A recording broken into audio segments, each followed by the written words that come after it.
সুমনদা কিছু set up change করছে, আর এইদিকে দেখে নাও সকাল হচ্ছে তার প্রমাণ। কি সুন্দর লাগছে এই দৃশ্যটা, দেখো সূর্যটা হালকা হালকা উঠেছে, লাল হয়ে রয়েছে পুরো। চলে এসেছি আমরা চিড়িয়া মোড়ে। এই দুখানা বিস্ট এক হয়েছে। এই যে মোদকদা দাঁড়িয়ে রয়েছে, এ আমার ভাই দাঁড়িয়ে। KTM 390 অ্যাডভেঞ্চার নিউ মডেল আর হিমালয়ান ওল্ড মডেল দুটো মিলে একটা জম্পেস ব্যাপার তৈরি হতে চলেছে। চলো বেশি লেট করব না, বেরিয়ে পড়ি, কারণ আমাদেরকে অনেকটা দূর যেতে হবে, অনেকটা দূর মানে কৈলাস। তো চলো বেরিয়ে পড়ি।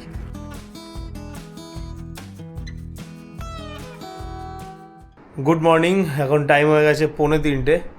প্রতিবারের মতো আমরা আজকে একটা নতুন ট্রিপে বেরোচ্ছি। অনেক আর্লি মর্নিং, ইচ্ছা ছিল আরও আগে বেরোনোর, বাট হয়নি।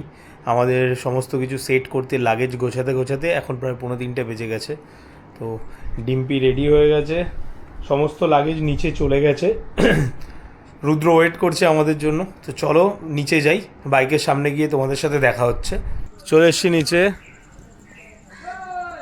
রুদ্র পুরো রেডি হয়ে দাঁড়িয়ে রয়েছে। এইবার যেহেতু উত্তরাখণ্ড যাচ্ছি, তাই জেরি ক্যানের দরকার লাগবে, কারণ ওখানে পেট্রোলের একটু প্রবলেম রয়েছে। আর প্যানিয়ার, লাগেজ সব রেডি। এই প্যাকটা আমি মোদকদার বাইকে বাঁধবো। মোদকদা হচ্ছে আমাদের আরেকজন রাইডার যা আমাদের সাথে যাচ্ছে। ডিম্পি রেডি হয়ে গেছে, চলো বেরিয়ে পড়ি। মোটর ব্লগিং সেট আপে আসছি। ওমা আসলাম, ফাইনালি আমরা রাইডটা শুরু করেই দিলাম। জয় বাবা ভোলেনাথ, জয় ভূতনাথ, জয় বাবা কৈলাসনাথের জয় বলে, হর হর মহাদেব বলে আমরা আমাদের রাইডটা শুরু করলাম স্বয়ং ভোলেনাথের বাড়ির উদ্দেশ্যে। এই মুহূর্তে আমরা জাস্ট আমাদের বাড়ির লোকেশন থেকে স্টার্ট করলাম। আমি আর ডিম্পি এখান থেকে শুরু করলাম, আর আমাদের সাথে আরও এক দাদা যাবে। উনি দমদম চিড়িয়া মোড়ে আমাদের জন্য ওয়েট করছে। উনি আমাদেরও আগে থেকে ওখানে দাঁড়িয়ে রয়েছে। আমাদের অ্যাকচুয়াল বেরোনোর কথা ছিল রাত্রির 1টার সময়, বাট সমস্ত লাগেজ প্যাকেজিং কমপ্লিট করে বেরোতে গিয়ে আমাদের অনেকটা লেট হয়ে গেল। এখন 3:00 বাজে, আমরা বেরিয়ে পড়লাম। জানি না কত দূর যেতে পারবো, কিন্তু চলো দেখা যাক কত দূর যাই। পুরো ভিডিওটা দেখো তোমরা, যা যা আপডেট সমস্তটা ভিডিওর মধ্যে দেব। পুরো ভিডিওটা দেখলে তোমরাও যখন আপকামিং টাইমে আদি কৈলাস যাত্রা করবে বাই রোড, তখন তোমাদের কাছেও সমস্ত কিছু ক্লিয়ার হয়ে যাবে। আমার বাঁদিকে হচ্ছে RG কর হসপিটাল, আর এই রাস্তাটা সোজা চলে গেছে বেলগাছিয়া মেট্রোর দিকে। আর এখান থেকে জাস্ট 300 মিটার যাওয়ার পরে বাঁদিকে টার্ন নেব আমরা টালা পার্কের রাস্তা। টালা পার্কের রাস্তা দিয়ে আমরা চলে যাব সারদান অ্যাভিনিউ, আর দেন সারদান অ্যাভিনিউ থেকে আমরা চলে যাব চিড়িয়া মোড়ের রাস্তাতে। ওখানে সৌমেনদা আমাদের জন্য ওয়েট করছে। সৌমেনদা হচ্ছে আজকে আমাদের সাথী, যে KTM 390 অ্যাডভেঞ্চার নিয়ে আমাদের সাথে রাইড করবে। সৌমেনদার KTM 390 অ্যাডভেঞ্চার নিয়ে এটা হচ্ছে ফার্স্ট লং রাইড। এর আগে আমাদের সাথে তাজপুর রাইডটাও করেছিল। চিড়িয়া মোড় থেকে আমরা ডান দিকে ঘুরে যাব, BT রোডের রাস্তাটা ধরবো। BT রোড থেকে ডানলপ হয়ে দক্ষিণেশ্বর হয়ে আমরা সোজা চলে যাব ডানকুনির দিকে। তো চলো আগে এখানে সামনে সুমনদা ওয়েট করছে, সাথে আমার ভাইও আছে ওখানে, তো ওদের সাথে দেখা করে নিই, তারপর আমরা বেরোচ্ছি। চলে এসেছি আমরা চিড়িয়া মোড়ে। এই দুখানা বিস্ট এক হয়েছে। এই যে মোদকদা দাঁড়িয়ে রয়েছে, এ আমার ভাই দাঁড়িয়ে। খালি দেখো গাড়িগুলো, KTM 390 অ্যাডভেঞ্চার নিউ মডেল আর হিমালয়ান ওল্ড মডেল দুটো মিলে একটা জম্পেস ব্যাপার তৈরি হতে চলেছে। চলো বেশি লেট করব না, বেরিয়ে পড়ি, কারণ আমাদেরকে অনেকটা দূর যেতে হবে, অনেকটা দূর মানে কৈলাস। তো চলো বেরিয়ে পড়ি। আবারও হর হর মহাদেব বলে বেরিয়ে পড়লাম চিড়িয়া মোড় থেকে। পাহাড়ে যাচ্ছি শুনে না, রাতের ঘুম টুম সব উড়ে গেছে, কোথায় গেছে আমি জানি না। মানে প্রচণ্ড এক্সাইটমেন্টের সাথে আমরা উত্তরাখণ্ডের ট্রিপ স্টার্ট করে দিয়েছি 3 জন মিলে, আমি, ডিম্পি আর সৌমেনদা। তো চলো এখান থেকে BT রোড থেকে আমরা ডানলপ যাব, ডানলপ থেকে বাঁদিকে ঘুরে আমরা দক্ষিণেশ্বরের রাস্তাটা ধরবো, ধরে ডানকুনি মোড় অবধি যাব। ডানকুনি অবধি পৌঁছাই, তারপর তোমাদেরকে আগামী আপডেট দিচ্ছি কোন রাস্তাটা ধরছি। তো চলো এগিয়ে যাই। জাস্ট নিবেদিতা সেতুকে ডান দিকে ফেলে আমরা দক্ষিণেশ্বরের রাস্তাটা ধরলাম। এইখান থেকে 500 মিটার মতো গেলে ওই বড় আইল্যান্ডটা পড়ে, ওখান থেকে ওখান থেকে ডান দিকে ঢুকে গেছে দক্ষিণেশ্বর কালী মায়ের মন্দির, দক্ষিণা কালী মায়ের মন্দির, আর বাঁদিকে চলে গেছে আলমবাজার। আর ঠিক বাঁ হাতের রাস্তাটা সোজা উঠে গেছে রেল লাইনের পাশ ধরে পুরনো বালি ব্রিজ। এই পুরনো বালি ব্রিজ দিয়েই আমরা হাইওয়ে স্টার্ট করব, কারণ এই নিবেদিতা সেতু দিয়ে বাইক যাওয়া টোটালি বন্ধ, বাইক যাওয়া যায় না বাইক নিয়ে। তো তাই পুরনো ব্রিজ দিয়ে গিয়ে আগে থেকে মানে টোলটা ক্রস করে তারপরে নতুন রাস্তাতে জয়েন করতে হয়। আমার বাঁদিকে নিবেদিতা সেতু আর এই ডান দিকে হচ্ছে দক্ষিণা কালী মায়ের মন্দির আর নিচে মা গঙ্গা। সবাইকে দেখো মা, সবাইকে ভালো মতো রেখো। আর এই রাস্তা দিয়ে আমরা চলে যাচ্ছি ডানকুনি। কালকে যেহেতু রোববার তাই এই ভোরবেলার দিকে এখনও অবধি ব্রিজের মধ্যে প্রচুর জনগণ রয়েছে, প্রচুর বাইকাররা দাঁড়িয়ে আড্ডা মারছে। সামনে থেকে রাস্তাটা দুটো ভাগে ভাগ হয়ে গেছে, সোজা যে রাস্তাটা যাচ্ছে এটাই চলে যাচ্ছে ডানকুনি হয়ে দিল্লি। আমরা এই রাস্তাতে কন্টিনিউ করব বারাণসী অবধি, লখনৌ অবধি, ভুল বললাম, লখনৌ অবধি আমরা এই রাস্তাতেই কন্টিনিউ করব। আর এই যে বাদিকের রাস্তাটা যাচ্ছে এটা চলে গেছে কোলাঘাট হয়ে খড়গপুর। এখন প্রায় 3:30 পৌনে 4টে টাইম হয়ে গেছে, 3:45 বাজে। তো এই টাইমটাতে লরির জামটা আবার ধীরে ধীরে বাড়বে, কারণ যেহেতু ভোর হচ্ছে তাই যতটা তাড়াতাড়ি সম্ভব এই জায়গাটাকে কমপ্লিটলি ক্রস করে নিতে হবে। এবার মোটামুটি পার ডানকুনি অবধি রাস্তাটা একটু খারাপ থাকবে, তারপরে মোটামুটি আপ টু ঝাড়খণ্ড অবধি আমরা রাস্তার টোটালটা ভালো পাবো। বাট বিহারে শুনেছি নাকি প্রচুর ডাইভারশন রয়েছে। আমি গত বছর এই একই রাস্তা দিয়ে লাদাখের দিকে গেছিলাম, তো তখন বিহারে আমি প্রচুর পরিমাণে ডাইভারশন পেয়েছি। তো জানি না এই বছর কি হতে চলেছে। আমি অনেকবার চেষ্টা করেছি আপডেট নেওয়ার, বাট সবাই বলছে রাস্তা খারাপ, রাস্তা খারাপ। তো দেখা যাক কি হয়। আমরা মোটামুটি শক্তিগড় অবধি একটানা যাব, তারপরে একটু বসবো যদি দরকার লাগে, নয়তো আমরা স্ট্রেট বেরিয়ে যাব। আমাদের আজকের ট্রিপের ফার্স্ট টোল প্লাজা এটা হচ্ছে ন্যাশনাল হাইওয়ে 19, আর এটা হচ্ছে ফার্স্ট টোল প্লাজা যেটা হচ্ছে ডানকুনি টোল প্লাজা। আর আমাদের এই সামনে, মানে আমি জাস্ট পিছনে ফেলে এলাম, সামনে বললে ভুল হবে, আমি জাস্ট পিছনে ফেলে এলাম, ওটা হচ্ছে ওই রাস্তাটা চলে গেছে পার ডানকুনি, শ্রীরামপুর হয়ে ওটা পার ডানকুনির দিকে চলে গেছে। আর এই রাস্তাটা ডিরেক্ট বর্ধমান, শক্তিগড়, দুর্গাপুর, আসানসোল সোজা চলে গেছে। দেখো আকাশটা ধীরে ধীরে ব্রাইটিং হচ্ছে, মানে এবার ভোর হতে শুরু করে দিয়েছে, সূর্য এবার আস্তে আস্তে উদয় হবে। তো এই ওয়েদারটা, এই যে অ্যাটমসফিয়ারটা তৈরি হয়ে রয়েছে না, মানে এখন যে ঠান্ডা যে হাওয়াটা, কাজ যদি এই হাওয়াটা যদি 24 ঘন্টা কন্টিনিউ পাওয়া যেত না, আমরা পুরো একদিনেই আমরা হয়তো ধারচুলা পৌঁছে যেতাম। কারণ ডানকুনির পর থেকে এখন রাস্তাঘাট এতটাই সুন্দর আর এতটাই ভালো হয়ে গেছে, কোনো কথা হবে না। মানে খালি আমি জাস্ট 5th গিয়ারে গাড়িটাকে ক্রুজিং করছি এক হাতে, আর আমার এখন কোনো কাজ নেই। তোমাদেরকে এখন ছোট্ট করে একটা টিপস দিয়ে দিই, যদি উত্তরাখণ্ডের দিকে যেতে হয় তাহলে কিভাবে যাবে। কলকাতা থেকে এলে তোমাদের কাছে দুটো অপশান, একটা হচ্ছে বালি ব্রিজ হয়ে আর একটা হচ্ছে হুগলি ব্রিজ হয়ে। যদি হুগলি ব্রিজ হয়ে আসো তাহলে ডানকুনি তোমাদেরকে কানেক্ট করতে হবে, মানে সাঁতরাগাছি ক্রস করে তোমাদেরকে হাইওয়ে মেশার সময় কোনা এক্সপ্রেস হয়ে থেকে ডান দিকে ঘুরে যেতে হবে।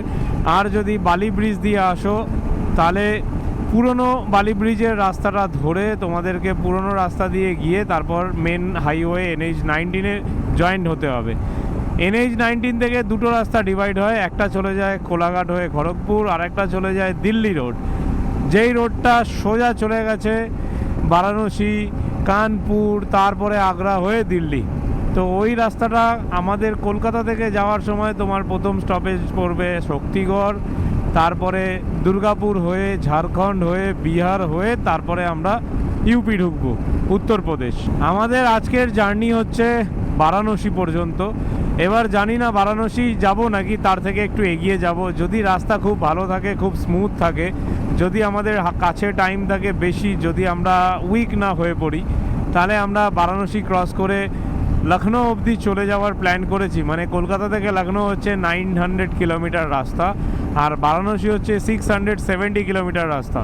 তো যদি বারাণসী ক্রস করে যাই তাহলে আমরা লখনৌতে গিয়ে থাকবো, আর যদি বারাণসীতেই আমরা স্টে করি তাহলে আমরা বারাণসীতে একটা হোটেল দেখবো হাইওয়ের ধারে, যেখানে আমরা রাত্রিরে থেকে যাব। তো আজ পুরো দিনটা আমরা রাইড করব তার সাথে সাথে আমরা কিছু টিফিন করব, লাঞ্চ করব, সবটাই করব, রেস্টও নেব। তো যাই করি না কেন তোমাদেরকে সব কিছু শেয়ার করব। তোমরা ভিডিওটা শেষ অবধি দেখো আর সাবস্ক্রাইব করতে ভুলো না। কিন্তু সুমনদা কিছু সেট আপ চেঞ্জ করছে, আর এইদিকে দেখে নাও সকাল হচ্ছে তার প্রমাণ। কি সুন্দর লাগছে এই দৃশ্যটা, দেখো সূর্যটা হালকা হালকা উঠেছে, লাল হয়ে রয়েছে। জাস্ট 5 মিনিট আগে আমরা জাস্ট শক্তিগড়, বর্ধমান শক্তিগড় ক্রস করে আমরা এসে দাঁড়িয়েছি চায়ের দোকানে। এই দোকানটায় আমরা চা খাবো বলে আমি অলরেডি একটা বিস্কিট নিয়ে নিয়েছি। সবাই এখানে রয়েছে, দাদা চা দিচ্ছে। চাটা খেয়েই আমরা বেরিয়ে যাব, মানে বেরিয়ে আর বাইরে কোথাও আমরা দাঁড়াইনি, কোথাও চা খাইনি। তো সেই চাটা খাবো, খেয়ে দিয়ে আবার বেরিয়ে পড়বো। চলো, চা খেয়ে আমরা বেরিয়ে পড়লাম। এখন সময় হয়েছে 6:15। আমরা 5:40, 39 বললে ভুল হবে, 5:40 আমরা এখানে ঢুকেছিলাম। এখন 6:15 হয়ে গেছে টাইম। আমরা এখান থেকে এখন মোটামুটি 180 কিলোমিটার, মানে মোটামুটি চেষ্টা করব ঝাড়খণ্ডে ঢুকে যাওয়ার। ঝাড়খণ্ডে গেলে কি হবে, অ্যাটমসফিয়ারটা একটু আলাদা, ওখানকার ন্যাচারাল বিউটি যেরকম রয়েছে সেরকম ওয়েদারটাও আলাদা। এবার পুরো রাস্তার হুলিয়াটাই চেঞ্জ হয়ে গেছে। এত সুন্দর 3 লেন রাস্তা, আপকামিং 1-2 বছর পরে এগুলো সব 5 লেন হয়ে যাবে মোটামুটি, ব্রিজ এরিয়াগুলো ছেড়ে। তারপরে আরও টেনে চালানো যাবে। টানাটা বড় না, রাস্তাটা স্মুথ থাকাটা সব থেকে বড় ব্যাপার। কারণ অনেক জায়গায় রাস্তায় এত বড় বড় গর্ত থাকে, আমাদের মতো বাইকারদের জন্য খুব প্যাথেটিক কন্ডিশন তৈরি হতে পারে, অনেকের হয়েওছে এরকম। তো সেই দিক থেকে দেখতে গেলে রাস্তাগুলো এখন, মানে আমি গত বছরের তুলনায় এই বছর বলছি, আরও সুন্দর হয়ে গেছে। গত বছর এত সুন্দর রাস্তা আমরা পাইনি, আরও খারাপ রাস্তা ছিল। এই আমাদের মোদকদা কি মজায় যাচ্ছে, 1 কাপ চা আর একটা রেডবুল খাওয়ার পরে এই পরিস্থিতি দেখো।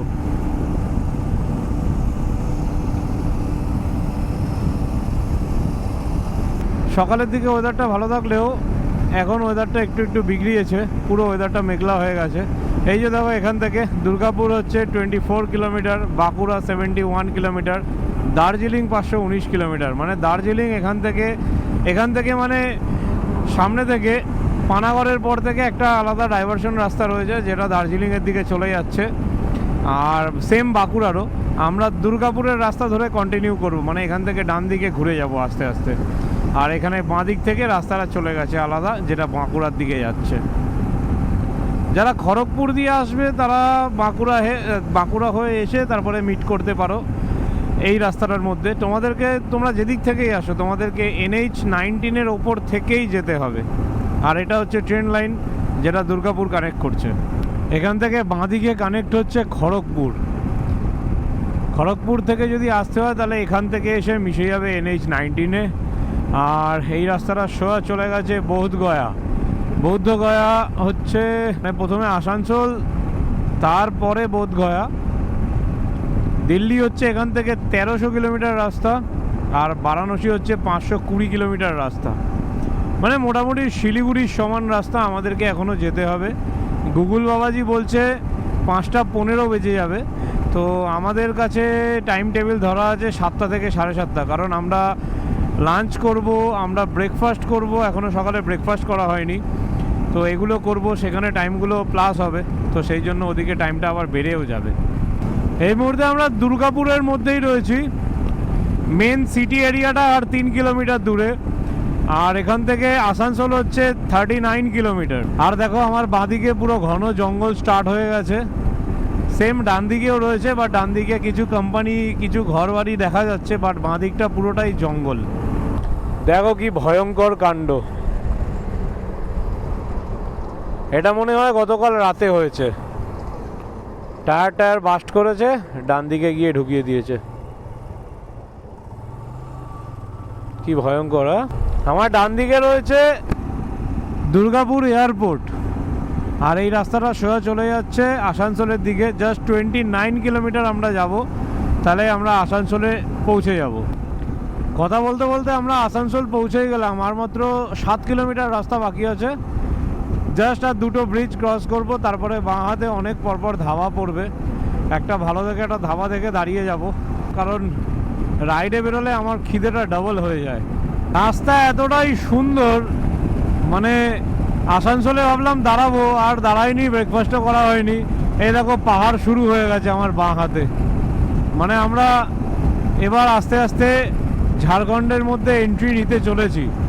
এই আমার বাঁ দিকে ছোট ছোট টিলা। এখন মোটামুটি বিহারে ঢোকার আগে অবধি পরপর আমরা অনেকগুলো পাহাড়ই দেখতে পাবো। এগুলো তো ছোটোখাটো, আটটু বড় আটটু উঁচু পাহাড়ও রয়েছে। আমি গতবার লাদাখ যাওয়ার সময় আমি এই পাহাড়গুলোকে ফলো করতে করতেই গেছিলাম। আমরা গতবারে এই রাস্তাটা ক্রস করেছিলাম ভোরবেলার দিকে, আর প্রচণ্ড বৃষ্টির মধ্যে এই রাস্তাটা ক্রস করেছিলাম, আমার একদম মনে আছে। এই যে নদীটা একদম শুকিয়ে রয়েছে, এই নদীটা ক্রস করে যাওয়া মানে আমরা এবার আস্তে আস্তে ঝাড়খণ্ডে এন্ট্রি নিয়ে নিলাম। নদীর পিছনে মানে আমরা যেই পাড়টা ফেলে এলাম ওই পাড়টা হচ্ছে আমাদের বেঙ্গল বর্ডার, আর এটা হচ্ছে ঝাড়খণ্ড বর্ডার। পুরো রাস্তা চেঞ্জ হয়ে গেল, পুরো জঙ্গল, পুরো সিনারি, পুরো ন্যাচারাল বিউটি টোটাল চেঞ্জ হয়ে গেল। এই মুহূর্তে আমরা রয়েছি নিরসা খালসা এরিয়াতে। এই এরিয়ায় একটা ভালো ধাবা পাওয়া গেছে, যেখানে আমরা বাইরে বাইকটা রেখেছি। বাইরে এতটা টেম্পারেচার, আর তার মধ্যে এই হোটেলটা চোখে পড়েছে। এই ধাবাটাতেই আমরা বসেছি ভেতরে। সবথেকে বড় জিনিস হচ্ছে এই গরমের মধ্যে রাইড করার পরে এসিটা রয়েছে, আর এখানকার ভেতরের এমবিয়েন্টটাও খুব সুন্দর। দেখো,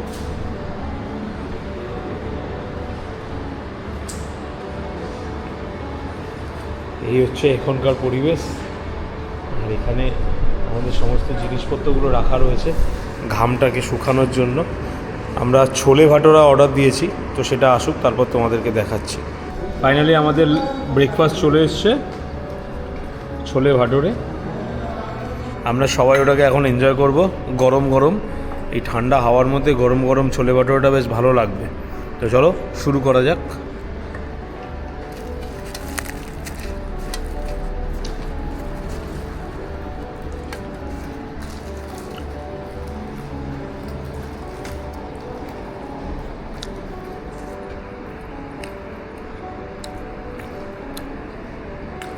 ভালো খেতে।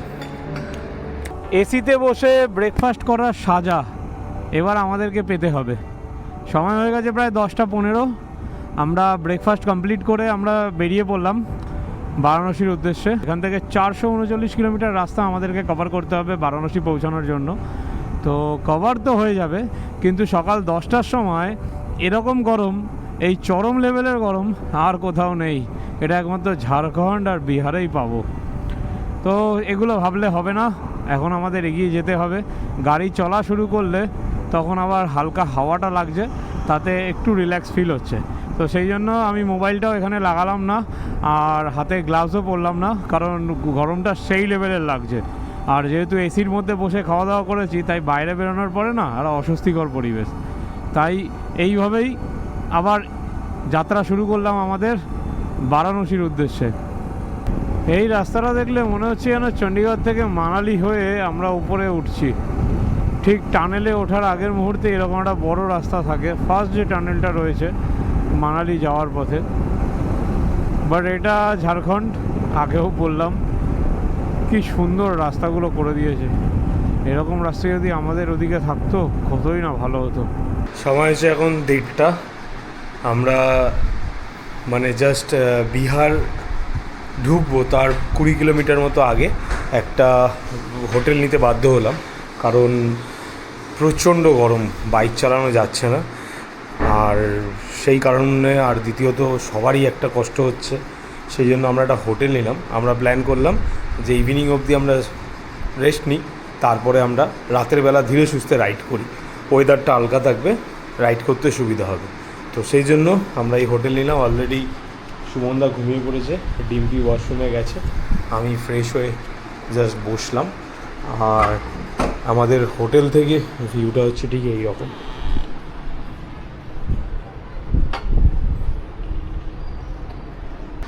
ঘন্টা 4 রেস্ট নিয়ে তারপরে আমরা আবার বেরিয়ে পড়ব।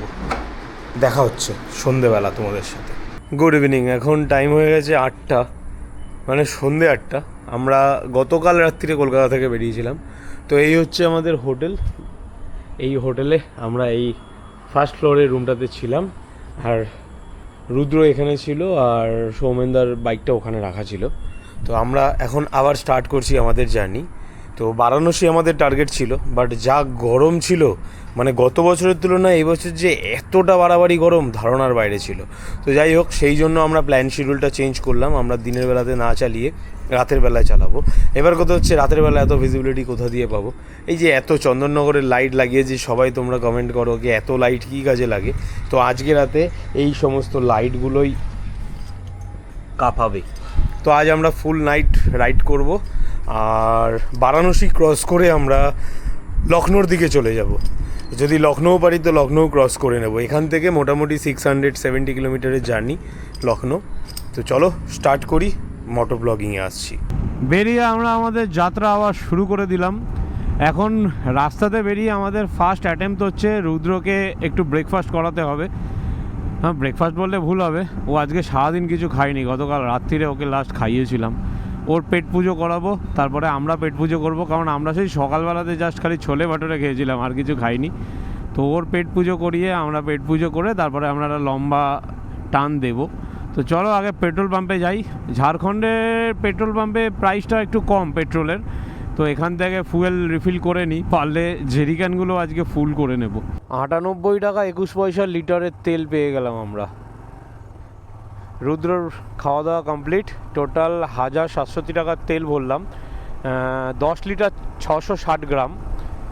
আমরা এবার এই যে এই সামনে থেকে ইউটার্ন নেব, ইউটার্ন নিয়ে আমরা মেন রোডটা ধরবো।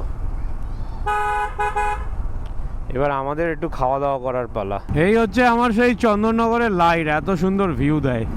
এবার বন্ধুরা তোমরাই বলো কেন লাগাবো না। এই যে আজকে আমরা হঠাৎ করে প্ল্যান করেছি রাতের বেলাতে আমরা রাইড করব, তো এত ভালো ভিজিবিলিটি লাইট না লাগানো থাকলে রাইড করা পসিবল হয় না। এখন মোটামুটি 2-5 কিলোমিটার যেতে হবে, তারপরে এখানে ভালো কিছু খাবারের দোকান পাওয়া যাবে।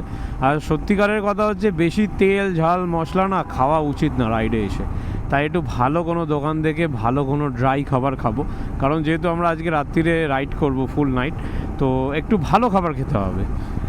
ভাত খাওয়া যাবে না, রুটি সবজি টবজি তাও ঠিক আছে, কিন্তু ওই পরোটা তেল ডেল ওই সব একদম পোষাবে না। বস যাই বলো, রাত্রিরে রাইড করার মজাটাই আলাদা আমার কাছে। মোটামুটি 80 to 100 স্পিডে আমি ক্রুজিং করি, সে দিন হোক কিংবা রাত। ডিম্পি আমার সাথে থাকলে আমি 80 to 100 গাড়িটা চালাই, যদি একা থাকি সেই ব্যাপারটা আলাদা।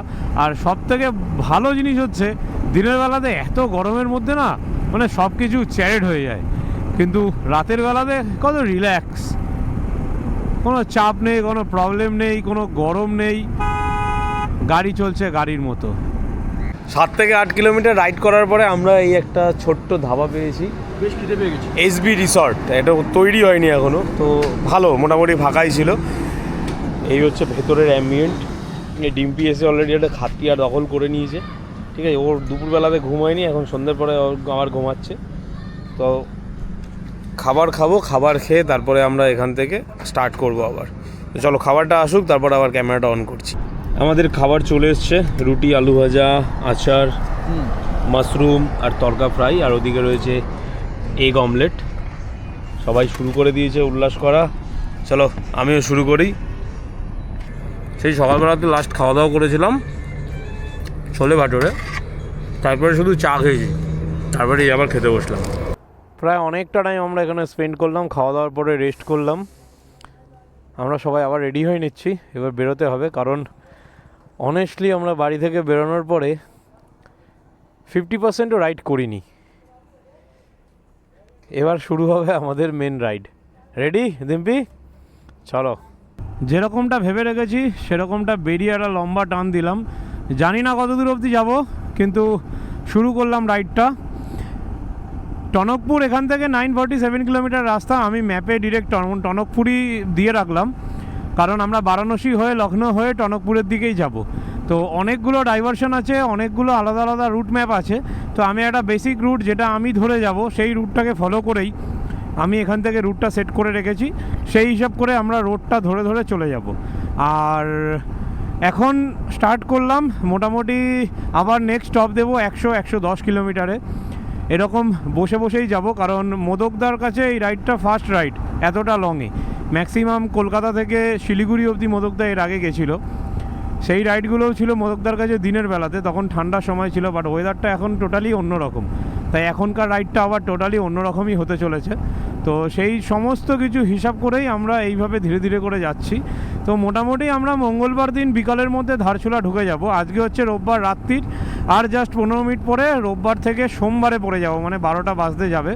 তো প্রায় অনেকটা সময় আমরা এখানে বসলাম যাতে মোদকদার একটু বেশি করে রেস্ট হয়ে যায়, এবং সাথে আমারও যে এমন না যে ল্যাগিং লাগছে না, আমারও একটু ল্যাগিং লাগছে। বেসিক্যালি কি হয়, রাইডে বেরোলে যদি রাইড না করি তাহলে খুব উইক লাগে, আর যদি রাইড করি তাহলে মনে হয় কি কন্টিনিউ চালাতে থাকি।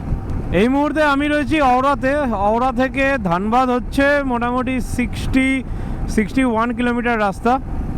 আমরা ধানবাদ ক্রস করে আমরা বারাণসীর দিকে যাব, মাঝখানে আমরা বিহারের ওপরে কানেক্ট হব। সময় হয়েছে এখন 12টা 16, আর আমরা জাস্ট বারাকাটাতে উঠলাম। বারাকাটাটা হচ্ছে একটা ফরেস্ট এরিয়া, আর রাস্তাটা একটু হিলি এরিয়ার দিকে যাচ্ছে, মানে এবার আমরা আস্তে আস্তে ওপর দিকে উঠছি। বিহারে গিয়ে আবার নিচের দিকে নেমে যাবে রাস্তাটা। প্রায় 70 কিলোমিটার রাস্তা কভার করে নিয়েছি, আর জাস্ট আমরা ধানবাদের মধ্যে ঢুকে পড়লাম। এখান থেকে প্রায় আমরা এখন 1.6 কিলোমিটার যাব, তারপর আমরা রাস্তাটাকে চেঞ্জ করব, আমরা গয়ার রাস্তাটা ধরবো। সোজা চলে যাচ্ছে দিল্লি, আর বাঁদিকে চলে যাচ্ছে হাজারিবাগ, আর ডান দিকে হচ্ছে কোদারমার্গ। রাস্তার অবস্থা দেখো, পুরো রাস্তা ধরে খালি ময়লা ভর্তি। একদিকে ভালোই করেছি রাতের বেলাতে এসছি, দিনের বেলা এলে এই রাস্তা কভার করতে প্রচুর টাইম লাগতো, কারণ এটা পুরোপুরি টাউন এরিয়া, আর এখানে দিনের বেলাতে প্রচুর ট্রাফিক থাকতো, যার জন্য প্রবলেম হতো। সময় হচ্ছে এখন 2:05, আর আমরা জাস্ট বিহার বর্ডারে এন্ট্রি নিচ্ছি। এখান থেকে বারাণসী হচ্ছে 230 কিলোমিটার। মাঝখানে আমরা একবার হল্ট করব, এর আগেও আমরা একবার চা খাওয়ার জন্য দাঁড়িয়েছিলাম, সেটা তোমাদেরকে বলা হয়নি, কারণ হঠাৎ করেই আমার ক্যামেরাটা অফ ছিল। সৌমেনদা বললো যে একবার দাঁড়িয়ে যাই, একটু চা খাবো, খেয়ে তারপর বেরোচ্ছি, তো সেই জন্য দাঁড়িয়ে গেছিলাম। তারপরে আবার আমরা কন্টিনিউ চলছি। তো এখান থেকে এখন মোটামুটি 100 কিলোমিটার একটানা যাব, যাওয়ার পরে দাঁড়াবো একবার, একটু রেস্ট নিয়ে তারপরে আবার চলে যাব 130 বারাণসী। টাইম হয়েছে এখন 3টে, আমরা বিহারের মধ্যে রয়েছি, জাস্ট একটা টোল প্লাজা ক্রস করলাম, আর আমার হাতে কোল্ড ড্রিঙ্কস, এখন কোল্ড ড্রিঙ্কস নিয়ে বসেছি। মদক স্মোক করছে, আর ডিম্পির অবস্থা দেখো, ডিম্পির একটু রেস্টের দরকার, ও একটু রেস্ট নিচ্ছে, কারণ আমরা যে দুপুরবেলাতে একটু ঘুমিয়েছিলাম হোটেলে, ও ঘুমাতেই পারেনি, গা হাত পাওয়ার ব্যথা করছিল, তো সেই জন্য ও একটু রেস্ট নিচ্ছে। আমরা একটু কোল্ড ড্রিঙ্কস খাচ্ছি, তারপরে আবার বেরোবো। কোল্ড ড্রিঙ্কস খেয়ে দিয়ে আমরা আবারও রাস্তায় বেরিয়ে আমরা অনেকটা দূর চলে এসেছি। এখান থেকে জাস্ট 158 কিলোমিটার রাস্তা হবে বারাণসী। বারাণসীতে গিয়ে তারপরে আমরা একবারে হল্ট করব, তার আগে আর দাঁড়াবো না। যেহেতু আমরা বাড়ি থেকে একটা পজিশন, একটা টার্গেট নিয়ে বেরিয়েছিলাম, একটা ডিস্টেন্স অবধি যাব, সেটা কমপ্লিট করার আগে অনেকগুলো অ্যাটেম্প নিয়েছি, তো যার জন্য আমাদের টোটাল মানে কলকাতা থেকে বারাণসীর রাস্তাটা অনেকটা লেন্দি হয়ে গেছে। যদিও আমরা বারাণসীতে হল্ট করবো, মানে বারাণসীতে কোনো স্টে করব না, বারাণসীতে জাস্ট খালি আমরা ঘন্টাখানেক বসবো রেস্ট নিয়ে, আবার মর্নিংয়ে রাইড স্টার্ট করব, আমরা লখনৌ চলে যাব। লখনৌতে গিয়ে আমরা ওখানে একদিন থাকবো, দেন পরের দিন থেকে আবার আমরা রাইড স্টার্ট করব। যেহেতু রাত্রির হয়ে গেছে, তাই বেশি বকবক করে ভিডিওটাকে লেন্দি করব না, এমনি ভিডিওটা অনেকটা লেন্দি হয়ে যাবে। আপাতত আজকের এই ভিডিওটা আমি এখানেই শেষ করে দিচ্ছি। তোমাদের সাথে দেখা হচ্ছে বারাণসী গিয়ে আবার নতুন ভিডিওর সাথে। ততক্ষণ অবধি তোমরা ঘুমিয়ে নাও, আর আমি রাস্তা ধরে এগিয়ে যাই।